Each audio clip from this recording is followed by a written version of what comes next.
اسی طرح ہر شخص چاہتا ہے کہ اپنے اعمال کے علاوہ بھی کچھ میں ایسا کروں اپنی زندگی میں کہ میری سفارش ہو قیامت کے روز. چاہتا ہے نا ہر شخص, چاہے نبی کی سفارش ہو, چاہے جو ہے صحابہ کی سفارش ہو, چاہے صالحین کی سفارش ہو, چاہے اللہ کی ولیوں کی سفارش ہو. چاہتا ہے نا ہر شخص سفارش ہو. آئیے جائز سفارش کیا ہے بتا رہا ہوں میں آپ کو. جو چیز واقعتاً سفارش کرنے والی, جس کے الفاظ آ رہے حدیث کے اندر, نبی اکرم صلی اللہ علیہ وسلم فرماتے ہیں, یہ مسند احمد الطبرانی کی روایت ہے, آپ فرماتے ہیں روز قیامت کے دن روزہ اور قرآن سفارش کریں گے, شفاعتی بننے والے ہیں. کون؟ روزہ اور قرآن. اب دیکھیے بتایا جا رہا ہے, جو بتایا جا رہا ہے وہ زیادہ افضل ہے بنسبت اس کی جس کو ہم سوچ رہے ہیں وہ کریں گے یا نہیں کریں گے, لیکن یہ تو ہے یہ کرنے والے ہیں. روزہ اور قرآن قیامت کے روز سفارش کریں گے, اور روزہ آ کر کہیں گے اے اللہ یہ شخص میری وجہ سے, میری خاطر کھانے پینے سے اور شہوت سے رکتا رہا. روزہ کیا ہوتا ہے؟ سورج نکلنے کے پہلے سے سورج ڈوبنے تک انسان کھانا نہ کھائے اور ہم بستری نہ کریں, یہی تو روزہ ہے. یہ دو چیزیں تو حرام ہو رہی ہے اس وقت, جبکہ عام حالات میں حلال ہے. یہ رکتا رہا ان دو اعمال سے صرف میری خاطر, لہٰذا میری سفارش اس کے حق میں قبول کر. نبی اکرم صلی اللہ علیہ وسلم فرماتے اس کی سفارش قبول ہوگی. اور قرآن آئیں گا اور کہیں گے اے اللہ یہ بندہ میرے لیے راتوں میں جاگتا رہا, مطلب قیام میں مجھے پڑھتا رہا, راتوں کی نمازوں میری تلاوت کی, میرے لیے یہ جاگتا رہا, لہٰذا میری سفارش اس کے حق میں قبول کر. رسول اللہ فرماتے اس کی بھی سفارش قبول کی جائیں گی, دونوں کی سفارشیں قبول کی جائیں گی. تو روزہ سفارشی ہے, تو اس کو خشوع اور خضوع کے ساتھ, پورے دل کے ساتھ اور بالکل اطمینان اور جیسا اس کا حق رکھیے کہ اس میں کوئی غلط بات نہ ہو, لرزشیں نہ ہو, گالی گلوچ نہ ہو, جھوٹ نہ کہے, غیبت نہ کرے, فحش کلامی نہ ہو, جھگڑا نہ ہو. اس کو پورے اپنے صحت کے ساتھ, جس کو کہیں صحت روزے کو کمزور نہ ہونے دیں, آپ رکھیے. ثواب کیا پائیں گے اس کا؟ سفارش اس کی, روز قیامت شفاعتی بنے گا. بلکہ آ کر اللہ رب العزت سے نبی اکرم صلی اللہ علیہ وسلم کی حدیث کے مطابق یہ جو ہے مجادلہ کریں گا, نہیں اس کو آپ بخشیے, یہ مجھے رکھتا تھا, یہ مجھے پڑھتا تھا. اندازہ لگائیے کتنے زبردست سفارشی ہے یہ. اور یہ ہمارے اعمال ہیں, ان کے لیے ہمیں کسی کا سہارے کی ضرورت نہیں ہے. پرسنل جو ہم کر سکتے سفارش کے لیے وہ عمل ہے یہ. دوسرے کریں گے نہیں کریں گے تو بات کی بات ہے. مسئلہ یہ کہ جو ہو سکتا ہے وہ تو کیجیے پہلے. ہم یہ کریں گے, سفارش کریں گا روزہ, اس کی فضیلت اندازہ لگا لیجیے. روزے کا اجر بے حساب ہے, روزے کا اجر بے حساب ہے, لیکن کنڈیشنل ہے, شرطیہ ہے. کب بے حساب ہے سن لیجیے. نبی اکرم صلی اللہ علیہ وسلم فرماتے ہیں, طویل روایت مسلم کی حدیث ہے, آپ نے فرمایا اور کہا, ابو ہریرہ رضی اللہ عنہ اس حدیث کے راوی, اور آپ فرماتے اور کہا اللہ کے رسول فرماتے ہیں اللہ عز و جل فرماتا ہے. یہ حدیث قدسی ہے, اللہ کے رسول اللہ رب العزت سے روایت کر رہے ہیں. اللہ عز و جل تمہارا رب تم سے فرماتا ہے, اللہ عز و جل فرماتا ہے اور کہتا ہے ابن آدم کا ہر عمل اس کے لیے ہے سوائے روزے کے. آدم کی اولاد جو بھی عمل کرتی ہے, چاہے مرد ہو چاہے عورت ہو, ان کا تمام عمل ان کے اپنے ذات کے لیے سوائے روزے کے. فَإِنَّهُ لِي, اس لیے کہ روزہ میرے لیے ہے. وَأَنَا أَجْزِي بِهِ, اور اس کا اجر میں دوں گا. کیا فرمایا اللہ نے؟ ابن آدم کا ہر عمل اس کے لیے ہے سوائے روزے کے, روزہ میرے لیے ہے. اور واقعی میں روزہ خاص اللہ کے لیے ہوتا ہے نا. ایک چھوٹے سے بچے کو آپ دیکھیے جس نے روزہ رکھا ہو اور تھوڑی بہت سمجھ رکھتا ہو, اس کو اکیلے میں لیجیے اور اس کو رشوت دیجیے کہ یہ کھا لو, کوئی نہیں دیکھ رہا. کھاتا ہے کیا؟ کھاتا ہے بچہ؟ کہتا نہیں میں نہیں کھا سکتا, روزہ ہوں میں, ہے نا. تو اللہ کے لیے روزہ رکھا نا, چھپ کے کھا سکتا نا انسان. ایسے کتنے لوگ ہیں جو چھپ کر روزہ رکھتے اور کھاتے ہیں پیچھے؟ نہیں, کوئی بھی نہیں کرتا ہے, کوئی بھی نہیں. میں سمجھتا ہوں بہت ہی بدترین آدمی جو ایسا کرتا ہوں, کوئی نہیں کرتا ہے, کوئی نہیں کرتا ہے نا. تو روزہ خالص اللہ کے لیے نا, یہ علامت ہے اس کی کہ بچے بھی نہیں کھاتے. اس حد تک جو ہے یہ وہ ہے. فَإِنَّهُ لِي, اس لیے کہ روزہ اللہ فرماتا میرے لیے ہے. وَأَنَا أَجْزِي بِهِ, اور اس کا اجر تو میں ہی دوں گا. آگے فرمایا روزہ آنکھ سے ڈھال ہے, روزہ رکھ کر اپنے آپ کو جہنم کی آنکھ سے بچا لو. روزہ آنکھ سے ڈھال ہے, تو جس روز تم روزہ رہو, اب رسول اللہ فرما رہے روزہ آنکھ سے ڈھال ہے کب؟ جس روز تم روزہ رہو تو فحش گوئی نہ کرے. تم میں سے کوئی اگر روزہ ہو تو فحش گوئی نہ کرے. فحش گوئی سمجھتے ہیں آپ؟ بری باتیں, گندی باتیں, اوچھی باتیں, غلیظ باتیں. تو تم میں سے جب کوئی شخص روزہ ہو فحش گوئی نہ کرے, بیہودہ باتیں نہ کرے, اوٹ پٹانگ باتیں نہ کرے, جس سے دلوں کو تکلیف ہوتی ہے, انسانوں کو تکلیف ہوتی ہے, لوگ چڑھتے ہیں. اوٹ پٹانگ بیہودہ باتیں نہ کرو. اور آگے فرمایا بیہودہ کلامی نہ کرو. اسی طرح گالی گلوچ نہ کرو, گالی مت دو. روزے کا فائدہ اٹھانا چاہتے ہو, اس کو جہنم سے ڈھال بنانا چاہتے ہو آنکھ سے, تو یہ کرنا پڑے گا تم کو. تو جو ہے اس میں جو ہے گالی گلوچ نہ کرے اور لڑائی جھگڑا نہ کرے, اور جب روزے دار سے کوئی لڑنے آئے تو صرف اشارے سے کہہ دے میں روزے سے ہوں, میں لڑ نہیں سکتا ہوں, یہ کام مجھ سے نہیں ہوگا. کنڈیشنل ہے روزے کا ثواب. یہ سب کرنا پڑے گا مجھے اور آپ کو. بد کلامی نہیں ہوں گی, گالی گلوچ نہیں ہوں گی, بری باتیں نہیں کریں گے, غلط کام نہیں کریں گے, بیہودہ باتیں نہیں ہوں گی, لڑائی جھگڑا نہیں ہوگا. اور کوئی آئے بھی تو بھائی میں نہیں کر سکتا ہوں, میں روزے سے ہوں, آپ کہہ دیں گے. آگے آپ صلی اللہ علیہ وسلم فرماتے ہیں اور کہتے ہیں, سنیے, اس ذات کی قسم جس کے ہاتھ میں محمد صلی اللہ علیہ وسلم کی جان ہے اور روزے دار کی منہ کی ہوا, اللہ رب العزت کو روز قیامت مشک سے زیادہ محبوب ہوں گی. حالانکہ اس میں بدبو آتی ہے نا, اس لیے کہ ہم بھوکے ہوتے ہیں. بھوکے ہونے سے کیا ہوتا ہے, ہوا سانس جب لیتے ہیں تو اس سے جسم میں بو ہو جاتی ہے. تو روزے دار کی منہ کی ہوا اللہ رب العزت کو روز قیامت مشک سے زیادہ محبوب ہوں گی.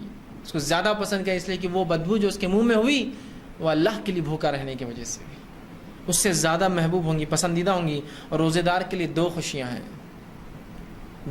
ہیں. ایک خوشی تو وہ تب پاتا ہے جب افطار کرتا ہے کہ روزہ ختم ہوا. اگر اللہ روزہ 5 دن 10 دن مہینے بھر کا رکھتا تو کیا کرتے ہیں. تو جب ملتا ہے اس کو فرحت ملتی ہے, خوشی ملتی ہے جب افطار کرتا ہے. اور دوسری خوشی جب ملیں گی جب اپنے رب سے جا کر ملے گا. وہ دوسرا اجر, دوسرا پارٹ اس کا بھی باقی ہے. جب اپنے رب سے ملیں گا, جب اسے دوسری عظیم خوشی ملیں گی روزہ رکھنے کی, تو وہ خوش ہوگا, بہت خوش ہوگا مومن. اب اندازہ لگائیے, آدمی کی حیثیت اور استطاعت کے مطابق اس سے امید کی جاتی ہے نا. مثال کے طور پر ایک غریب آدمی آپ سے کہے تم یہ کام کرو میں تمہیں کچھ دوں گا, کیا توقع رکھتے ہیں آپ اس سے؟ کچھ چھوٹی موٹی چیز بیچارے کی حیثیت کے اعتبار سے دیں گے. آپ کے محلے کے ایک مالدار انسان نے کہا میرا کچھ کام کرو کچھ دوں گا, تو آپ کی امیدیں بڑھ جاتی ہیں. کچھ نہ کچھ اپنی حیثیت کے حساب سے یار بڑا ہی دیں گا یہ, ہے نا.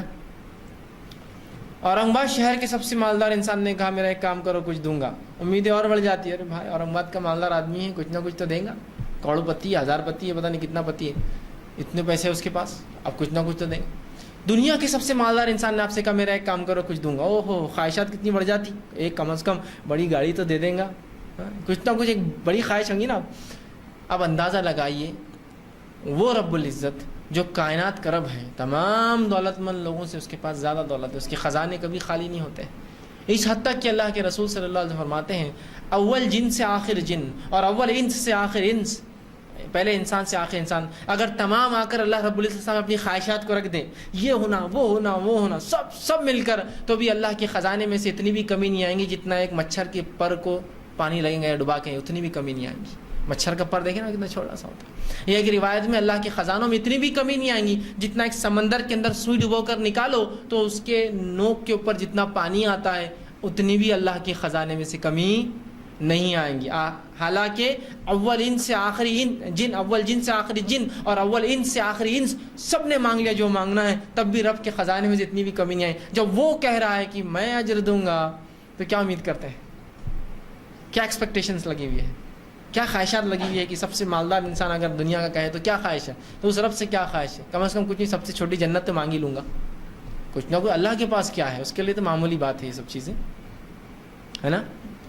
تو اندازہ لگائے کیا اجر ہوں گا, اللہ ہی جانتا ہے بھائی, میں نہیں جانتا ہوں, نہ حدیث میں بتایا گیا, نہ اللہ رب العزت نے بتایا, نہ رسول اللہ نے بتایا, لیکن بڑا اجر ہے, چھپا کر رکھا گیا. اس لیے کہ روزہ ایک ایسا عمل ہے جو چھپ کر ہی ہوتا ہے نا. ایک عام انسان جو روزے کی حالت میں مجمع میں آ جائے کو بول سکتا ہے کہ روزے دار ہے, بول سکتا ہے کہ نہیں؟ تو تم نے عمل بڑا چھپ کر کیا تو اجر بھی چھپا کے رکھا گیا, تمہارے لیے اسپیشل ملیں گے. نماز دکھ رہی ہے, جا رہا ہے, وضو کر رہا ہے, کھڑا ہے, مسجد میں لوگ دیکھ رہے ہیں. زکوٰۃ دے رہا ہوں تو کم از کم جس کو دے رہا ہوں اس کو پتہ ہے اور اس کے خاندان والوں کو پتہ ہے ہم کو زکوٰۃ دی گئی. حج کر رہا ہوں تو اب تو پوری دنیا کو معلوم ہو جاتا ہے نا, حج کر رہا ہے. ٹھیک, روزہ معلوم ہوتا ہے کسی کو میرا کب میں نے رکھا اور کب نہیں. ایک روزہ رکھ کر انسان چلے جائے مجمع میں, یہ الگ بات ہے, رمضان ہو تو سب پہچان لیں گے مسلمان ہے تو بھائی روزے دار ہوں گا ہی, لیکن عام انسانوں میں جا کوئی پہچان نہیں پائیں گے. تو جب عمل تم نے چھپ کر کیا جو دکھتا نہیں تھا, اللہ کو راضی کرنے کے لیے کیا, تو بدلہ بھی ایسی پاؤں گے, بالکل ڈھکا چھپا, اور ایسا بدلہ کہ جس کو پا کر اللہ کے رسول فرما رہے تو وہ خوش ہوگا, خوش ہو جائے گا انسان, اتنا مل جائیں گے خوش ہو جائیں گا. اب اپنے رب سے ہم امید کر سکتے ہیں, کچھ نہ صحیح تو سب سے چھوٹی جنت کی تو کم از کم خواہش اور امید میں کر سکتا ہوں, ہے نا. تو بہت بڑا اجر ہے روزے کا، یاد رکھیں بہت بڑا اجر، لیکن اس کی صحت برابر ہو. جیسے میں نے کہا نا، بیہودہ باتیں نہیں، بد کلامی نہیں، فحش نہیں، گندی چیزیں نہیں، لڑائی جھگڑا کچھ نہیں روزے میں. اور کوئی لڑنے آئے تو کہہ دے میں روزے سے ہوں، میں روزے سے ہوں، بھائی یہ کام نہیں ہو سکتا. ٹھیک ہے. اسی طرح اور روزے دار کے لیے اس کی ایک فضیلت آتی ہے. روزے دار کے لیے جنت کا ایک خاص دروازہ ہے جس کا نام ریان ہے، اور روزے دار اس دروازے میں سے داخل ہونے والے. جنت کو 8 دروازے اور جہنم کو 7 دروازے، یاد رکھیے. تو ایک دروازہ 8 میں سے خاص ہے جس کا نام ریان ہے، جو کس کے لیے ہے؟ جنتی اس میں سے گزریں گے. اب آپ یہ سوچ سکتے ہیں اس میں کیا خاص بات، جنتی اس دروازے سے گزریں گے، اس میں کیا ایسا امپورٹنٹ ہے، کیا خاص ہے، کیا اسپیشل ہے اس کے اندر؟ ہاں، لیکن اس عزت اور اعزاز کو آپ سمجھ نہیں پا رہے ہیں. دنیا کے لحاظ سے آپ سمجھیں گے. میں آپ کو سمجھاتا ہوں، مثال دیتا ہوں. لوگ گھر بناتے ہیں، مختلف گھر ہوتے ہیں. آج کل شہروں میں الگ الگ گھر بنتے ہیں. گھروں میں مختلف دروازے ہوتے ہیں نا. مردانے کا دروازہ، زنانے کا دروازہ. گزرنے والے کی اہمیت کے اعتبار سے دروازے کا نام بدل گیا، اس کی شخصیت کے اعتبار سے معاملہ الگ ہے. خاص مہمانوں کا ایک دروازہ، وہ جب کھلتا ہے پورے محلے میں اعلان ہو جاتا ہے آج کوئی خاص آ رہا ہے، یہ دروازہ کھلا، شاید بچی کو دیکھنے آ رہے ہیں، بچے کا رشتہ چل رہا ہے، کچھ نہ کچھ خاص اسپیشل ڈور کھلا ہے. سرونٹ ڈور ہے ایک، نوکر جس سے چوکر چاکر آتے جاتے ہیں، ہے نا، نوکروں کے لیے رہتا ہے الگ دروازہ، ہے نا، ہوتا ہے نا، بڑے گھروں میں سب ہوتے ہیں ایسے دروازے. ہر دروازے سے آنے والی ذات کے اعتبار سے اس کی اہمیت بدل جاتی ہے، اس کا ریسیپشن بدل جاتا ہے، اس کا امپورٹنس بدل جاتا ہے نا. ہے ہی نہیں ہے. سرونٹ ڈور سے کوئی آیا تو اس کی وہ اہمیت نہیں ہوتی، بلکہ وہ تو کھلا ہی رہتا ہے ہمیشہ، آپ اور جاؤ. مردانہ ہے تو لوگ کھڑے ریسیپشن کے لیے، آئیے آئیے، مہمان ہے آپ کا. اسپیشل مہمان آئے تو پھر تو پورا خاندان کھڑا ہے ویلکم کے لیے، اسپیشل ڈور کھلتا ہے. تو اندازہ لگائیے اللہ کے پاس روزے داروں کی کیسی مہمان نوازی ہے. اسپیشل دروازہ ہے ان کے لیے ریان، اس میں سے صرف صائمون، روزے رکھنے والے داخل ہونے والے. ایک دروازہ رکھنا علامت اور اعلان ہے. اللہ کے پاس بڑی اہمیت ہے روزے رکھنے والوں کی. معمولی مت سمجھیے، معمولی مت سمجھیے روزوں کو. اللہ کا اتنی اہمیت ہے کہ دروازہ بنا رکھا ہے. اور ظاہر سی بات ہے جب روزے دار اس دروازے میں سے آئیں گے کیا عزت ہوں گی اور کیا بھگت ہوں گی، اس کا اندازہ لگا سکتے ہیں. دنیا کی چھوٹی موٹی دولت والے لوگ جو ہوتے ہیں، دنیا کی کتنی بھی دولت چھوٹی موٹی ہوتی ہے، اللہ کے نزدیک اس کی نعمت کے بالمقابل اور جنت کے مقابل میں کچھ بھی نہیں. بلکہ جنت دنیا کی تمام مال و دولت جو کچھ کائنات میں ہے ایک جگہ جمع بھی کر لیا جائے تو روز قیامت جو آخرت میں اللہ نے جنت بنائی ہے تو اس کی ایک کمان خریدنے کے برابر بھی پیسہ نہیں ہوگا. اور ایسی کئی کمان ہیں جنت کے اندر، پورا دنیا کا پیسہ ملا لیا جائے تو وہ کمان اتنی قیمتی ہے، ایک کمان کہ اتنا پیسہ نہیں ہوگا دنیا کے اندر پورا ملا لیا جائے. اس لیے کہ جس کے اینٹیں سونے کی ہو، اور سونا خالص سونا، ڈپلیکیٹ اور دھوکے باز سونا نہیں، اس میں پیتل ملا ہو، تانبا ملا ہو، اور 22 اور 24 کیرٹ کا 100% گولڈ. اور جس کا گارا رسول اللہ فرماتے ہو نا، گارا سمجھتے ہیں آپ، اینٹ کو لگانے کے لیے جو سیمنٹ اور جو ریتی ہوتی ہے اس کو گارا بولتے ہیں. جس کا گارا ہیرو کا ہو، جس کی مٹی جو ہے زعفران ہو، جس کی مٹی زعفران سمجھتے ہیں نا، میں آپ پہ الزام نہیں دھر رہا ہوں، لیکن زعفران جو ہے ایک خاص پھول ہوتا ہے، اس کے اندر ایک اس کا ایک حصہ ہوتا ہے پھول کا جو بہت قیمتی ہوتا ہے، ٹھیک، بہت مہنگا ہوتا ہے، بہت ہی مہنگا. وہ الگ بات ہے کہ ہمارا زعفرانی رنگ وہ بہت سستا ملتا ہے، بہت قیمتی. اس کی مٹی زعفران ہے، اندازہ لگائیے کیا قیمت رہیں گی، کیا قیمت رہیں گی.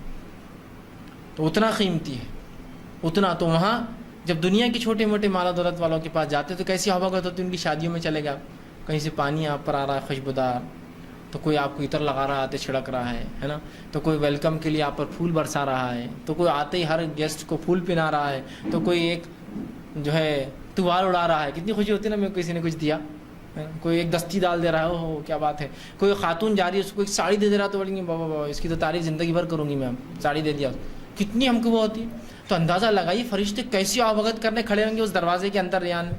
اسپیشل لوگ آ رہے ہیں اللہ کے، روزے دار ہیں، ان کے لیے اسپیشل ڈور ہے، تو ظاہر سے تو ان کی ویلکم بھی اسپیشل ہونا چاہیے.